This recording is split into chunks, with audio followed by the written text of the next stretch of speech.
Hi, how are you doing today? Thanks for joining us. I'm here with Dr. Jim Lowe, and I'm Tabitha. I'm the marketing manager with Tomlyn, and we just want to cover a few of the topics regarding your pet and through adoptions and what you need to look for. So if you have any questions whatsoever, please communicate that through us, Facebook, and just let us know what you have. And for some reason, if we can't get to your question, we'll definitely contact you after Facebook Live. So let's go ahead and get started. One of the first questions that we have is, Dr. Lowe, how do you choose between adopting a cat or a dog? I will use my family's experience as an example. I grew up a dog person, always had dogs. My wife always had dogs. My mom was highly allergic to cats growing up, so we never really had cats in the house. But then after our marriage and our daughter, we were at a point in our life where we had no dog, and we began to evaluate some options about cats. Our daughter took an affinity to cats. And I really think a lot of times it comes down to your lifestyle. At that point, we were in an apartment. We were both very, very busy.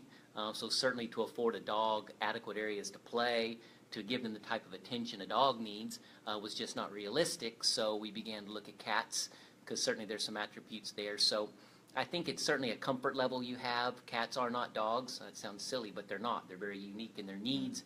I think the people that own them are rather unique in their needs. So really it's your lifestyle. Some things we'll probably go in later again too. The time you can afford, and really your living conditions at the time before you go in there. They have unique problems. They have unique issues. They have unique characteristics. So there's just a lot that goes into there deciding which one might be best for you. Or in the case of our family, we have both. So we cover both bases. So. You know, I think that's a great point because I love all animals. But it seems like the cats fit more my lifestyle. I travel a lot, so my husband is able to take care of them, you clean out the litter box. But really, for me, I'm not one to get up at 6 o'clock in the morning and take the dog for a walk. That's just not me. But I think you're right. I think it definitely fits on your personality and your lifestyle. You bet. And if you do travel a lot, as we do, and unless you have family members that are going to be at the house, and I know I put a lot of pressure on my family to take care of all the animals, but then if you decide to travel, there's added responsibilities of finding people to care for your animals. And sometimes it's easier to care for cats versus dogs because they require different management. If you have a dog that's being watched at your house, that requires somebody to come over more often than potentially a cat that could be just checked on once or twice a day. So these are all things that sometimes people don't think about until they realize that they need help or support and can't always find it. Yeah, very good point. Another question that we have is the work schedule. So how much time and attention should we be giving our pets throughout the day? Is there an expectation, do you think, or does it depend on the animal? Oh, I think it completely depends on the animal. Again, personally, I have Biggie the Bulldog. As long as Biggie sleeps under my desk while I'm working at home, he's happy as a lark. Certainly because of the nature of the English Bulldog, he doesn't require a lot of fetching or playing outside or running. Conversely, if you have something, say a Border Collie, those requirements for animals that are high energy are that they do go out multiple times a day and that they have the ability to exert a lot of that energy. Because the problem is when these animals are unable to perform or act as they were bred to do, they become stressed. And when they become stressed, then potentially we can promote some behavioral problems. You can only imagine a high-energy Border Collie being cooped up in an apartment for 9 or 10 hours a day is going to become completely very nervous, very agitated, and with that many times some inappropriate behaviors begin to appear because this animal's just trying to deal with that stress. Cats, on the other hand, absolutely are somewhat manageable on their own. Certainly they like to be with us, but they're also much more sedentary creatures, more solitary. So again, the daily demands throughout the day might be much less. And that's something you just need to think about when you're also managing your work life as well. Yeah, good point. And I think maybe too, so for instance, because I have cats, they could be very mischievous throughout the day, but I also try to make sure that they have scratching posts located in certain areas. They have toys that they can entertain themselves with versus trying to get in my pots and plants and dig and yeah, my wife fights that continuously with our cats staying out of her plants. And one interesting thing when you're talking about play toys with cats is it is highly recommended that you rotate the types of toys they have. cats will get very bored very quickly. So it's the same old ball that they've had for the last 6 months. It's highly unlikely it really causes them to want to interact with it or play. So they really recommend you get a wide variety of toys and then rotate 2 or 3 of them every, say, few weeks, every month or so, to again increase their engagement and keep them excited about something new and different to keep their time occupied. That's a great idea. Another question we have is for dogs. Is there a place for them to play and get exercise? Again, if we're going to decide on a dog, we take into account the breed. If it's a breed that needs lots of exercise, high energy, are we living in a place where you have a yard for that type of activity? Is there a park nearby? Are there dog parks nearby? If not, how are we going to be able to exercise this animal? Because again, not only is it unhealthy for him not to get proper amounts of exercise, but when they don't get that exercise, it can certainly lead to behavioral problems that are not going to be liked, and that it can cause problems. So again, always evaluate your options out there. If you live on a really busy street and there's really nowhere to move your animal around, that needs to be a consideration before we bring a dog in. That's a good point. And maybe even like a doggy daycare. Sure, possibly. Absolutely. Many times those are options for people if they just have extended 12-hour days where you can take them. It helps the animal socialize. There's somebody there watching that animal. Certainly they're getting the interaction and the play that they need, and it just promotes a more healthy lifestyle.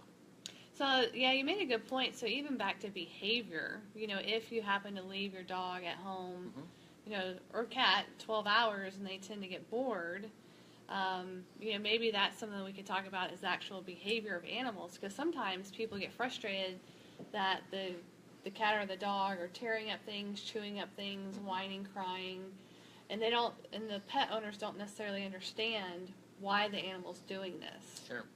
And then that's it, too. Animals are social creatures, and dogs especially, probably much more so than cats. And again, speaking from Biggie, as our family pet, as long as he's in the same room with us, he's happy as a lark.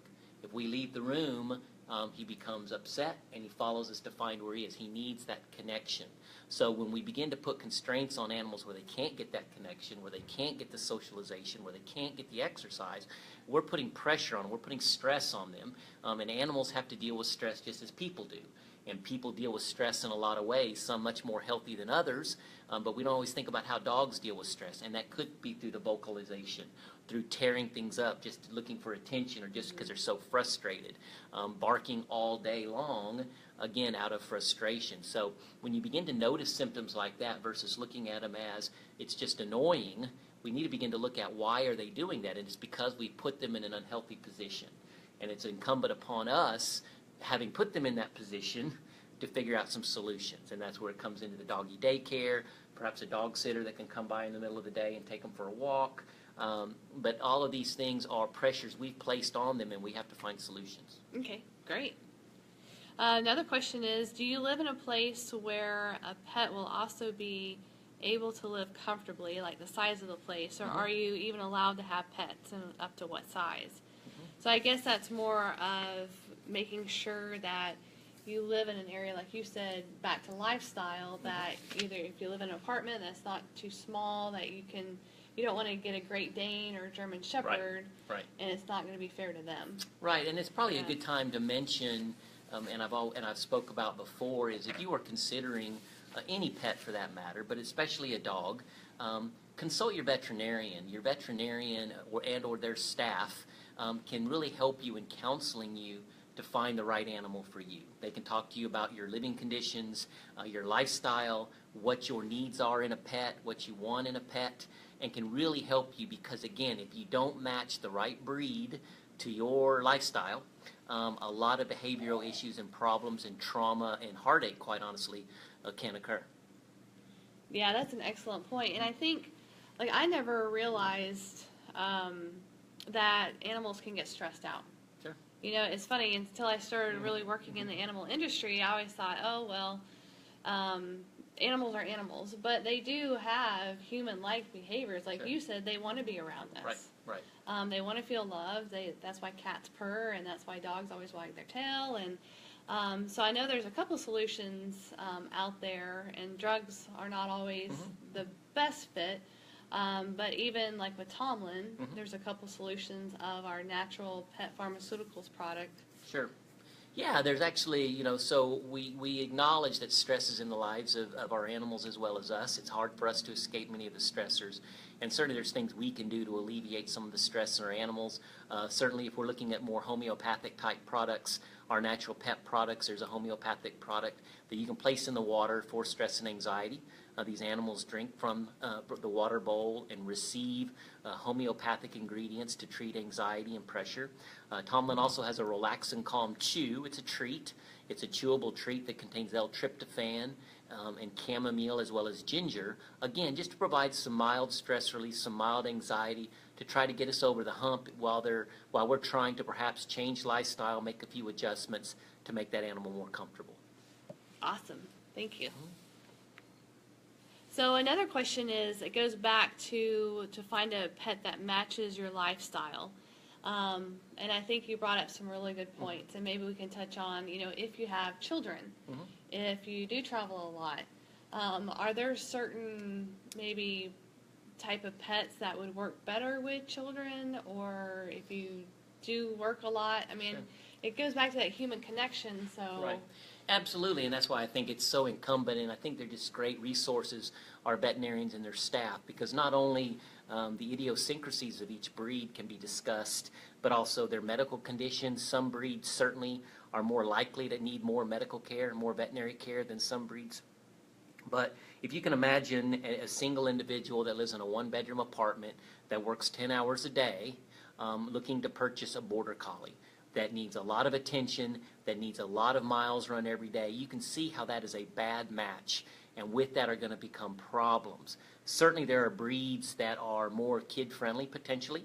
There are certainly more breeds that are more sedentary in nature, like Biggie the Bulldog, who likes to lay around a lot, that doesn't need a lot of exercise. So really going in and really talking to your veterinary professionals about your lifestyle, your needs, and it may not be a puppy. It could be an older dog that doesn't require a lot of exercise, that just needs some love. And so that may be another option for you. But certainly exhaust the resources you have available to you so you make the proper choice. Awesome.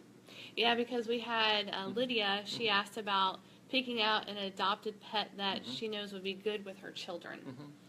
So Lydia, with an adoptive pet, the best course of action is to visit with the adoptive group that you're going to go through, because they will know many times the histories on these dogs, or many times these adoptive dogs have gone through a foster, and so you might want to look at those animals that have been fostered by people with children. But reputable adoption groups are in the trade to find forever homes for these animals. So they will be very straightforward with you. They will let you know whether this is a dog-aggressive dog. So this dog could only go to a house where there are no other dogs. Or this dog could be especially friendly around children, and that might be an area. So again, if you are unsure of the history of the adoptive pet, then you need to continue to look, because again, they should know some of these histories, or at least have had experience with them in the situation you're going to place them in. Yeah, very good. We have a question from Stephanie. She said, I noticed that my dog's been acting more distant since my sisters and I moved out of my mom's house. Will she go back to her normal self at some point? Again, accepting that animals now experience some of the same emotions that we do, depression, anxiety, call it what you will, but we certainly know that they undergo stress. So again, sometimes a product will help, as we talked about, perhaps a homeopathic product, perhaps just a calming product, certainly positive reinforcement with as much contact as you possibly can with your pet. Sometimes they will wiggle their way out of it with continued coaxing, with continued reassurance from you. Sometimes other changes may have to be made, but I always think time and support should be okay with this situation. Yeah, and maybe you can get them a new toy. Yeah, maybe absolutely. Something like that. Absolutely. Cuddle up with. Yeah. Okay, another question that we have is think about the age of the pet that you'd like to adopt and the responsibilities that come with it, like a puppy versus a kitten or an adult versus a senior. Yeah, I can remember visiting with a gentleman that made it a point of only adopting elderly dogs. Elderly dogs, of course, are going to be the hardest to place. Everybody wants the puppies. But he made it a point. He felt these animals had earned some grace and some kindness and some gentleness in their later years, and that's specifically what he went for. And so that's not really something to think about because, again, if your lifestyle is such that you want a companion, you want somebody to love, and you don't need them to be able to jog 5 miles with you on the weekends, absolutely an older animal. Understand that an older animal, though, is much more likely to perhaps have some medical issues and require special needs. So you have to make sure that you're comfortable administering medications or accepting the fact that these older animals are likely to have multitudes of problems. Puppies are great. They're exciting. They're cute. Puppies require a lot of care. I mean, going outside every 3 to 4 hours. House training, teaching them all the new things and new experiences, and making sure that they're not going to have issues in adapting to your house. Middle-aged dogs sometimes are good because a lot of the kinks have been worked out, so to speak. A lot of the potty training and everything is over. Sometimes it's a little more difficult to make a bond as with a puppy.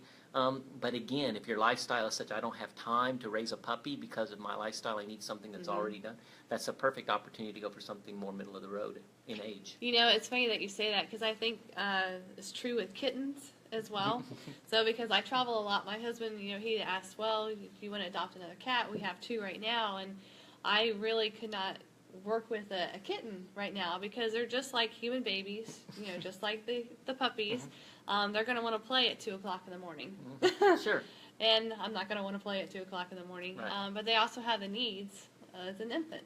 So yeah, that's definitely good to keep in mind. And that's another consideration too when considering adopting or bringing in another animal, is if you already have other animals in the house. Take it from me, who went from 2 cats to 4 cats to a dog as well. Every time you make an addition to your household, not only do you put additional responsibilities on your loved ones when you're gone all the time, but there's also pressure put on the animals. So if you've had the same couple of dogs or cats for a period of time and the family bond is there, there is a disruption when you bring in another animal. Sometimes the disruption is very, very brief. Sometimes it can be much longer and the whole house is disrupted. So always consider all the members of that house, both 4-legged and 2-legged, when you begin to bring in new animals. That's an excellent point. Excellent point. Another question we have is, before bringing your pet home, make sure that they're spay or neutered and update with all their shots and they're microchipped. Sure. And that goes back again to the source of where you're picking this animal up, whether it's a breeder or whether it's an older dog that you're adopting. You should have knowledge of its health records. It should have been properly vaccinated. There should be no question as to the health history, at least since it's been in the possession of that individual, to make sure you're bringing home, especially, again, if you're bringing that animal into a home where there are already other pets. Excellent point. Another question we have is, some pets can be anxious and stressed when introduced to a new living environment. What are some behaviors to look for, and what are some tips? And again, those behaviors can be simple things like barking excessively, panting, heavy breathing, whimpering, hiding in the back of the crate. So some of the products we talked about earlier could certainly be used to make that transition as smooth as possible, both before, during, and after that transition. If you have any information on the lifestyle of that pet before you own it, you could buy similar toys. Maybe you can get a blanket that they used to use, anything that they can keep that will remind them of their former life. That's also something else you can do. New treats, new toys, lots of attention. All of those are practices that would help. Okay, excellent. Also, let's see, this person asked, I just adopted a cat and with a medical condition that requires him to take pills daily. What are some ways that I can make this process easier for the both of us? Wow. Well, if it's a tablet, if it's an oral medication in the form of a tablet, certainly we make a product called Pill Masker. That's like a little dough that you can cover up that pill and hide it up. It looks like a treat. It can certainly be used as a treat. Very easy to do. Sometimes if it's a medication that could be put in another form, that might be easier for you, meaning it might be easier to be put in a liquid. Some medications, depending on the types, can actually be put into a form called a transdermal form, where you actually take a small amount and rub it to the inside of their ear and it's absorbed through the skin. That way you don't even go orally with that medication. So I would discuss your concerns with your veterinarian. They can assess the cat, the medication the animal's on, and perhaps come up with a different way to administer it. Or you can always try to fool them with the Pill Masker. Great, thank you. Here's and I apologize, I'm trying to keep up with your questions is great. So another question is, hi Dr. Lowe's from Christy. I've been considering fostering dogs. Will having new dogs come in and out possibly be disruptive to and affect the behavior of my own pets? It's certainly a concern. I think it's going to be incumbent upon you, and it's very admirable you'd like to do that. But again, to be aware of the dynamic as it changes with new dogs coming in and out. Obviously, with your soulmate, with your companion, you really want to reassure him constantly. Spend twice as much time with him as you can, versus all your time on the fosters coming through. Could be a beautiful thing for all involved, but certainly I think to acknowledge that he may not be real happy about this, especially early on. And again, perhaps something for stress and anxiety should we feel he needs it. But again, added attention and just really making sure that he realizes ultimately he's the number one, and these other ones you're trying to foster along the way and find them a place where they're number one. Absolutely. Another question we just got in that says, can pets become picky eaters once they leave the shelter and enter the new home? Absolutely. You know, certainly if you're finding wherever you're bringing that animal from, even if you're not happy with the diet or you want to switch the diet, you need to bring that diet home with them. It's what they're used to. It's going to best allow them an opportunity to at least alleviate that aspect of stress that comes in transition. If you want to wean them from that diet to another one, absolutely. We usually do that over a couple of weeks, mixing smaller and smaller amounts of what they came with to more and more amounts of what you're trying to transition them to. Again, usually over about 2 weeks. Another opportunity would be something like our pre and probiotic to add good organisms to their gut to more normalize their digestion, boost their immune system, and keep their GI tracts healthy. As far as picky though, many times I think unless we go to changing foods all the time, I think if we get them on a good quality diet, that should not be an issue specifically coming from a shelter. Okay. And also, I guess, with the transition, because I know shelters have them on certain food, and then you bring them home and you put them on the food that you like or your veterinarian recommends. So during that transition time, do you recommend like mixing the foods if possible, like from the shelter to? Yeah, absolutely. That transition again over about 2 weeks, mixing less and less because animals are acclimated a little bit differently. They can't go from one to another overnight. And again, that's where the pre and probiotic are also a benefit. Awesome. Rescue kittens who are away from their mom need special nutritional needs. It's interesting because I fostered some kittens many years ago, and they were adorable, but it seemed like they needed certain nutrients that maybe at the time the shelter I was helping didn't inform me of. So do you recommend kind of what to look for that kittens may need if they were taken away from their mom? Yeah, I mean, I think in those animals that have started off nutritionally speaking, to get them a little bit of a kickstart, certainly something like the multivitamin we make, that's going to provide all the nutritional requirements to meet the needs of that animal. We also make another product in a gel form called Feline. Feline's another nutritional supplement, vitamin supplement in a gel form if you prefer not to chew. But we have to assume they did not get all their nutrient requirements when they were born. So anything that can give them a boost to fill in the gaps when they weren't getting the best nutrition at all, I would absolutely recommend. Okay. This other question, I just adopted a cat that was living in close quarters with other cats in a shelter. Is there any way that I can support her immune system so that she remains healthy? Yeah, again, I think one step would be the multivitamin, or make sure they're on a very good recommended diet by your veterinarian. Certainly we know many of these cats that have chronic respiratory issues, things like that, can benefit from lysine support. Lysine is an amino acid that's been found to support the immune system of cats, especially as far as their respiratory tract health. Tomlyn makes it both as well in a powder, as well as a treat. Again, ways to give that lysine support to just boost that immunity on a daily basis, especially coming from a shelter where their exposure is high to various bugs, and all the times where they come out of there somewhat compromised as far as their immune system. You know, that's one of my favorite products is the L-lysine powder. I have 2 cats, and they were both adopted from shelters. And one I believe, does have the feline herpes virus, which is what, like at least 80% of. Yeah, a lot of cats are Stop. carriers. They don't always show signs, but these are the older cats that tend to get these runny, crusty eyes periodically throughout their life, but very highly endemic in the young cat population, and something that where we have seen some benefit in adding lysine supplementation to these animals to help support them and perhaps cut down on the severity of their issues. So this virus is not contagious to humans. Correct. But it is contagious to cats. So for instance, like one cat can sneeze and the next cat in the other cage could possibly pick up that virus. Absolutely, and absolutely. Even as kittens with crusty eyes and these respiratory infections, while it's very unlikely we go to the lengths to diagnose the specific virus, like you said, about 8 in 10 chances it's herpes virus. And that's what the assumption is, and moving forward, lysine has shown some benefit.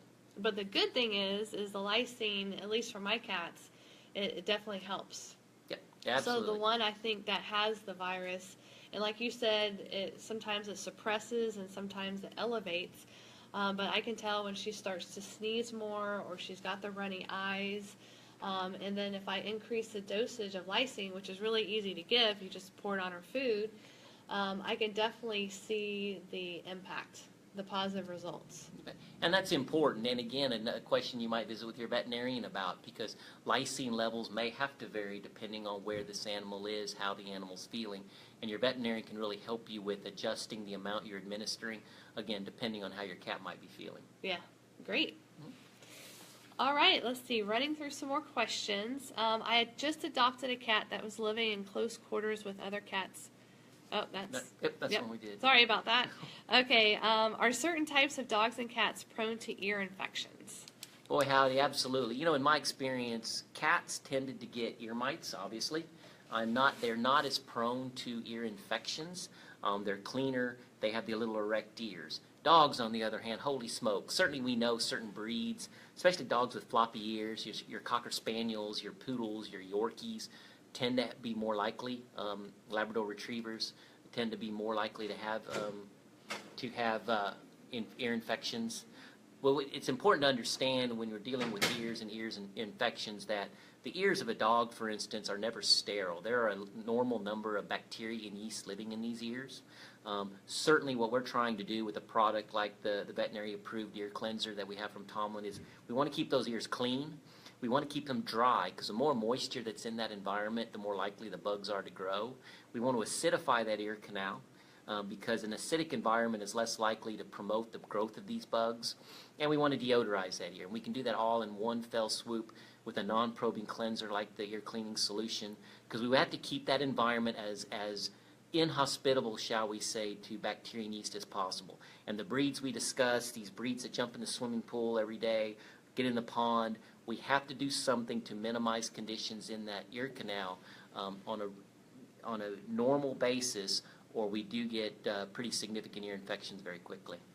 Yeah, and I guess even with those type of dogs that really like to go swimming, because I've noticed that that a lot of times you don't think, oh, well, they go swimming and it's no big deal, but it's definitely important to check. Absolutely, and it's no different than my little girl or anybody's kids that swim in the pool all summer with all that moisture in that ear all the time. If we don't put products in there to keep those ears dry, they end up coming up with the swimmer's ears and those ear infections. So same thing. And so again, with the product, the ear cleansing solution, we can dry those ears out, keep them clean, acidified, and deodorized all at the same time. Awesome. Thank you. One last question, unless you guys have any others. I recently adopted a senior dog, and I'm worried about his joints because of his age. Is there anything that I should look for, products, anything like that? Yeah, and certainly we have to understand dogs exhibit discomfort and pain differently, and so it's important, just because he may not be whining, that he may absolutely have some joint pain. He may be slow to get up. He may be reluctant to move very often. You may notice the muscles in his legs beginning to shrink as far as their muscle tone. Those can all be signs of hip and joint problems. Tomlyn has a hip and joint product specifically for senior dogs that's going to provide high levels of building block materials. It's going to provide high levels of omega-3 fatty acids, the fish oils that will relieve some of that inflammation. We also put grapeseed extract in there, which is an antioxidant, and there's a lot of damage being done in those joints on a continual basis.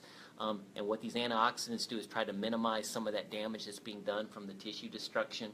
Certainly it's going to help support him as we move forward. With advanced age and there's never been anything else done to him, you might have to consider additional support for him. And again, that's a question you can visit with your veterinarian about.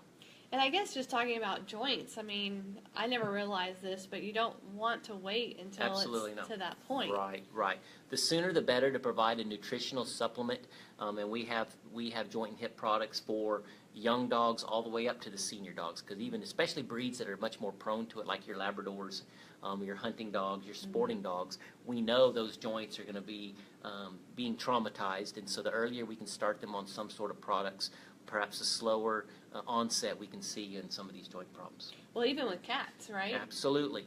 Yeah, and it's a good point because we know from research that cats probably have as much, if not more, osteoarthritis as dogs. But cats lay around a lot. We're not asking them to run around and fetch the balls in the park, but if you radiograph these animals, you see significant. So the fact that Tomlyn offers a joint and hip product for cats is huge. So don't ever think that your dog is the only one that might have joint problems in your household. Wonderful. I'm just checking to see if there's any other last questions. And I think we're good. So definitely, yeah, thank you guys for joining us. We really appreciate it. And again, if you have any other questions, just let us know and we'll get back to you. Have a wonderful day. Thank you.